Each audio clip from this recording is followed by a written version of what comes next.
Moskvada shirinlik arzon bo'lib qoldi. Shirin turishingiz qancha? Turishim emas, do'stlar, biletlar arzon bo'lib qoldi. Do'stlar, Salaryo metro birinchi vixtdan chiqqanda notarius bor. Notariusning yon boshida aviakassa bor. Hozir qolganini o'sha yerda gaplashamiz. Qani ketdik. Aviakassasiga keldik. Flybus stopga metrodan 2 minut yo 1 minutlik yo'l. Hozir ichkarida qolgan ma'lumotlarni aytamiz. Ko'rib turganlaringizdek, bu yerda biletlarimiz mana original, ofisimiz ham bor. Ishonchli biletlar. Hozir bilet olib pulga quyib olayotganlar juda ham ko'p. Onlayn bilet olib, Shirin bunga nima deysiz siz?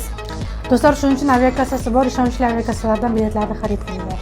Mana ko'rib turganlaringizdek, bu yerda bizning o'zimizni mana aviakassamizning nomi, nechida ushib ketishinglar, qachon nima qilishinglar hammasi qog'ozda yozib, pechatlarini urib beramiz.